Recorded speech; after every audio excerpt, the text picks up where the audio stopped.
السلام علیکم ورحمۃ اللہ وبرکاتہ۔ آج ہم نے سورہ قیامہ پارہ 29 اور انشاءاللہ تعالی 6 سے 7 آیات کو تجوید کے ساتھ سیکھنا ہے اور ہر ایک لفظ کے اوپر دھیان دے کے پڑھنے کی کوشش کرنا ہے۔ اگر آپ قرآن مجید پڑھے ہوئے نہیں ہیں یا آپ کے تلفظ میں غلطی ہے تو انشاءاللہ آپ بہت جلد اپنا قرآن مجید درست کر سکتے ہیں اور تجوید کے ساتھ پڑھنا سیکھ سکتے ہیں۔ تو چلتے ہیں آج کے سبق کی طرف۔ اعوذ باللہ من الشیطان الرجیم۔ سورۃ القیامۃ مکیہ۔ بسم اللہ الرحمن الرحیم۔ لا اقسم بیوم القیامہ ولا اقسم بالنفس اللوامہ۔ لا اتنا لمبا اس الف کو کرنا ہے، الف کے اوپر مد ہے اور یہ مد 4 سیکنڈ تک ہم نے لمبی کرنی ہے۔ کیسے؟ پھر سن لیں، لا۔ بعض لوگ پڑھتے ہوئے مد چھوٹی کر دیتے ہیں تو آپ نے خاص خیال رکھنا ہے۔ اقسم، قاف کے اوپر ساکن ہے تو پھر یہ قلقلہ ہوگا۔ حروف قلقلہ 5 ہیں۔ کون کون سے ہیں؟ بورڈ پہ دیکھیں، قاف، طا، با، جیم، دال۔ یہ 5 وہ حروف ہیں جب ان کے اوپر جزم آ جائے، اس کو جزم بھی کہتے ہیں اور ساکن بھی۔ جزم ایسے بھی لکھی جاتی ہے اور ایسے بھی، یہ دونوں صورتیں جو ہیں یہ جزم کی ہیں۔ جب ان حروف کے اوپر ساکن آ جائے تو ان کے اوپر قلقلہ پیدا ہوتا ہے، جیسے کہ اق، ات، بت، اب، اج، اد۔ اس کو جھٹکا اور قلقلہ کہتے ہیں۔ قلقلہ کا لفظی معنی ہوتا ہے جھٹکے سے پڑھنا اور کسی چیز کو جھٹکٹا کے پڑھنا، اسے قلقلہ کہتے ہیں۔ ٹھیک ہے، بیوم القیامہ۔ اچھا جی، بی یومل پڑھیں گے تو غلط ہے، با کو لمبا نہیں کرنا، با زیر بی، یا زبر با، یو، بی یو، اتنا لمبا، میم زیر لام مل، بی یو مل۔ اچھا، یہ واو لین ہے، جب واو ساکن ہے اور اس سے پیچھے حرف کے اوپر زبر ہو تو وہ واو لین کہلاتی ہے۔ ٹھیک ہے، لین کی 3 قسم کی حالتیں ہوتی ہیں۔ کون 2 حالتیں ہوتی ہیں، واو لین اور یا لین۔ واو لین کیسے ہوتی ہے؟ جب واو ساکن ہو اور اس سے پہلے حرف کے اوپر زبر ہو، یہ کہلائے گی واو لین۔ جیسا کہ لکھیں گے تو کیسے، با زبر و بو، تا زبر و تو، سا زبر و سو۔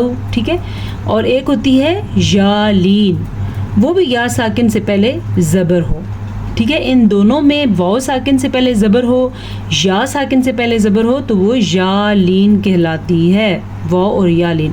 اس کو کیسے پڑھیں گے؟ یا زبر یا یئی، ٹھیک ہے، با زبر یا بئی، ٹھیک ہے، حمزہ زبر یا ائی، تا زبر یا تئی، یہ ساری لین ہو جائیں گے۔ یہ واو لین ہے اور یہ یا لین ہے۔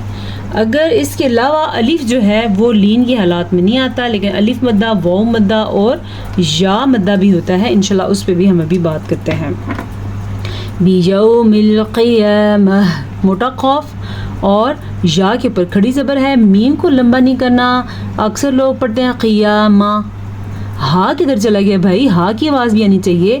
آپ کو معلوم ہے، میں نے پہلے بھی بتایا ہوا ہے کہ جب آیت آ جائے، وقف کا نشان آ جائے تو گول تا گول ہا بن جاتی ہے، تو پھر ہم اس کو پڑھیں گے قیامہ۔ اگر گول تا ہا بنی ہے تو اس کی ادائیگی میں بھی آواز آنی چاہیے۔ ولا اقسم بالنفس اللوامہ، ولا، پھر سے مد ادا کرنی ہے۔ اقسم، میں نے قلقلہ کیا ہے، آپ نے بھی قلقلہ کرنا ہے۔ بالنفس، نون کے اوپر شد آ جائے یا میم کے اوپر شد آ جائے تو وہاں پہ غنہ لازم ہو جاتا ہے۔ جیسا کہ یہاں پہ نون پہ شد ہے، آپ کو نظر آ رہی ہے، شد جو ہے اس نشان کو کہتے ہیں، یہ کسی لفظ کے اوپر یہ نشان آ جائے تو اسے شد کہتے ہیں. تو جب نون کے اوپر یہ شد آ جائے یا میم کے اوپر شد آ جائے تو وہاں پہ غنہ لازم ہے. اب نون کے اوپر ہمارے پاس شد ہے تو ہم پڑھیں گے بالنفسل، یہ غنہ ہے.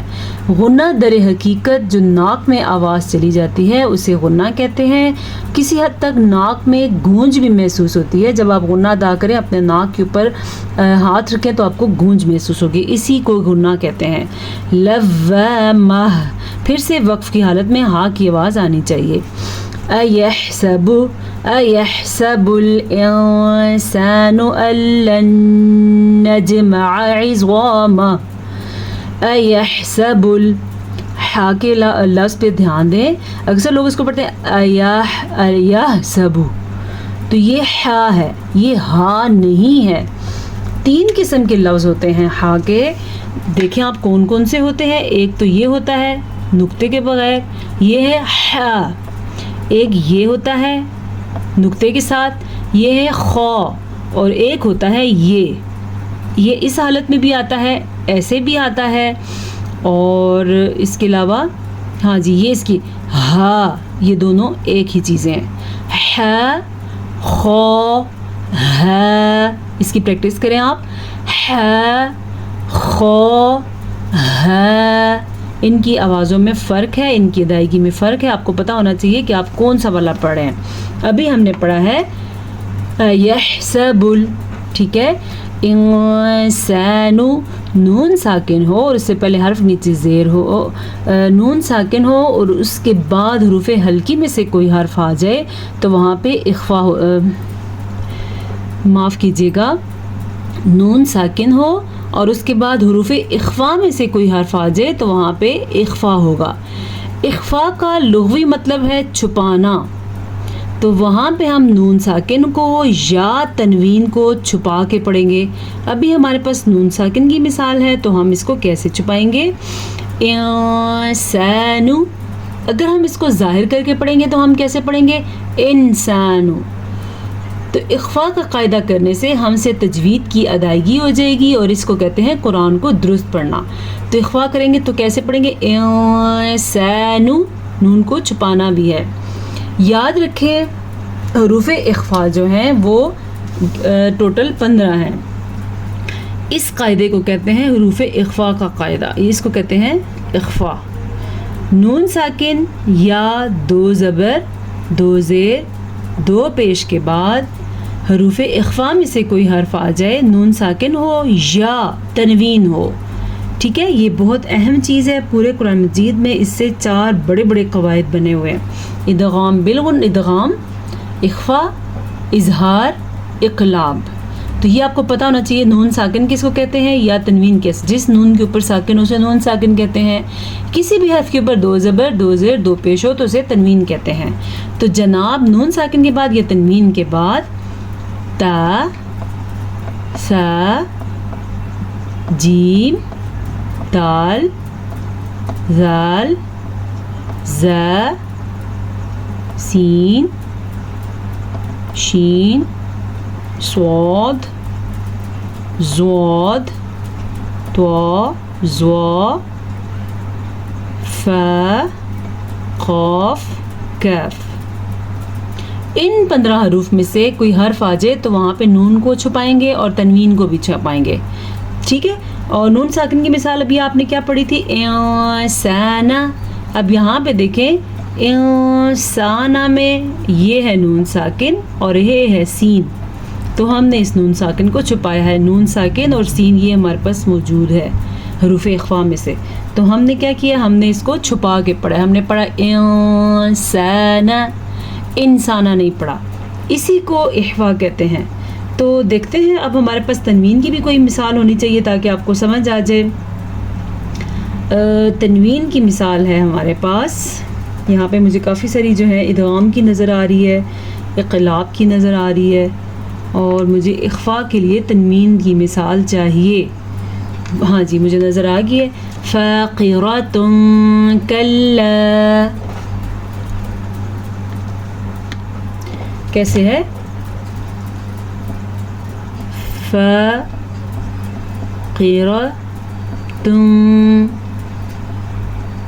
کلا، یہ ہے تنوین کے بعد کاف آیا ہوا ہے، یہ ہے کاف ہمارے پاس موجود حروف اخفاء میں، تو پھر ہم اس تنوین کو چھپا کے پڑھیں گے۔ اگر ہم اس کو ظاہر کریں گے تو کیسے پڑھیں گے؟ فاقرۃ کلا، تو یہ ہم نے اخفاء نہیں ادا کیا، ہم نے تجوید کے ساتھ قرآن کو صحیح پڑھا نہیں ہے، تو اخفاء ہوگا فاقرۃ کلا، ہم نے نون ساکن کی، ہم نے تنوین کی آواز کو چھپا کے پڑھا ہے، اسی کو اخفاء کہتے ہیں، اور یہ ضروری ہوتا ہے تلفظ قرآن مجید کو صحیح طور پہ پڑھنے کے لیے سیکھنا ضروری ہے۔ الن نجمع، اب یہاں پہ بھی نون ساکن ہے، تو یہاں پہ نون ساکن کے بعد نون آیا ہوا ہے، تو یہ ادغام بالغنہ کی مثال ہے، لیکن جیم پہ ساکن ہے تو جیم پہ قلقلہ ہوگا، ابھی میں نے آپ کو بتایا تھا جیم حروف قلقلہ میں سے ہے، اور عین کے تلفظ پہ خاص دھیان رکھنا آپ نے، آپ نجمع، عین نکالیں آپ، نجمع عظامہ، زوا کو پر پڑھنا ہے، اور میم کے بعد جو ہا کی آواز ہے اس کو کلیئرلی ادا کرنا ہے۔ بلا قادرین علی ان نسوی بنانہ، بلا قادرین، یہ موٹا قاف ہے، اس کو موٹا کر کے پڑھیں گے، علی، عین کے مخرج کا خیال رکھنا ہے اور مد کو ادا کرنا ہے، ان نسوی، یہاں پہ ہمارے پاس ادغام بالغنہ کا قاعدہ ہو رہا ہے، نون ساکن کے پاس ہمارے پاس یمون میں سے نون آیا ہوا ہے، تو ہم نے یہاں پہ ادغام کا قاعدہ ادا کرنا ہے غنے کے ساتھ، بنانہ، ٹھیک ہے۔ جب وقف آ جائے اور گول ہا آ جائے یا گول تا آ جائے، دونوں صورتوں میں ہا کی آواز کی ادائیگی ضروری ہے، اکثر لوگ اس کو پڑھتے ہیں بنانا، ہا ہے جناب، ہا ادا کرنا، بنانا غلط ہے، ہم نے اس کو پڑھنا ہے بنانہ، ٹھیک ہے۔ بل یرید الانسان لیفجر امامہ، جی یہاں پہ پھر ہمارے پاس اخفاء آ گیا، انسانو، ٹھیک ہے، لیفجر، را کو پر پڑھنا ہے، جب را کے اوپر زبر ہو یا را کے اوپر پیش ہو تو را کو موٹا یعنی کہ پر کر کے پڑھیں گے، کیسے؟ لیفجر، اگر را کے نیچے زیر ہو جیسا کہ اوپر آپ کے پاس قادرین، اس را کو باریک پڑھیں گے، ٹھیک ہے، را کے نیچے زیر ہو تو باریک، را کے اوپر زبر ہو یا پیش ہو تو را کو پر یعنی کہ موٹا کر کے پڑھتے ہیں، امامہ، ٹھیک ہے، الف مدہ ہے اور آخر میں ہا کی آواز بھی ضرور نکالنی ہے۔ یسأل ایان یوم القیامہ، یسأل، اکثر لوگ یہاں پہ کیا غلطی کرتے ہیں، یسألو، نہیں جی، لام پیش واو لو تو نہیں ہے یہاں پہ، لام پیش لو، اتنی سی اس کی ساؤنڈ ہے، یسألو بس، ایانا، اچھا اکثر لوگ اس کو پڑھتے ہیں ایانا، یہ غلط ہے، یہاں پہ شد ہے، شد کی آواز آنی چاہیے، تو ہم اس کو کیسے پڑھیں گے؟ ایانا، یا کی آواز کلیئر کر کے نکالنی ہے، یوم القیامہ، موٹا قاف اور آخر میں ہا کی آواز جو ہے اس پہ آپ کا فوکس ہونا چاہیے۔ فَإِذَا بَرِقَ الْبَصَرُ وَخَسَفَ الْقَمَرُ وَجُمِعَ الشَّمْسُ وَالْقَمَرُ، فَإِذَا بَرِقَ، موٹا قاف، بصور، سواد کو پر پڑھنا ہے، را کو پر پڑھنا ہے کیونکہ را کو ساکن کیا تو اس سے پچھلے حرف کو دیکھیں گے، جب را ساکن ہو جائے تو پھر اس کے پیچھے حرف کو دیکھتے ہیں، اگر پچھلے حرف کے اوپر زبر یا پیش ہو تو را پر پڑھیں گے، اگر پچھلے حرف کے نیچے زیر ہے تو را باریک پڑھیں گے، تو پر کیسے ہوگی؟ بصور، ایسے پر ہوگی۔ وَخَسَفَ الْقَمَرُ، یہ را ساکن ہے اور پچھلے حرف زبر آ رہی ہے تو اسے بھی ہم پر پڑھیں گے، قاف حروف مستعلیہ میں سے ہے اسے تو ضرور پر پڑھیں گے، اور خا کو بھی پر پڑھیں گے کیونکہ یہ والی جو خا ہے یہ حروف مستعلیہ میں شامل ہے، حروف مستعلیہ وہ حروف ہیں جن کو ہر حال میں پر پڑھا جاتا ہے، ٹھیک ہے۔ وَجُمِعَ الشَّمْسُ وَالْقَمَرُ، عین کے تلفظ کا خاص دھیان رکھنا ہے اور سین کو لمبا، شمسو، شمسو ایسے نہیں پڑھنا، والقمر، را کو پر پڑھنا ہے اور موٹا قاف بھی پڑھنا ہے۔ یقول الانسان یومئذ این المفر، یقول الانسان، اخفاء کو غنے کے ساتھ پڑھتے ہیں، کسی حد تک کھینچتے ہیں اس کو، اور نون پیش نو، نو کیا تو آپ کا لفظ غلط ہو جائے گا،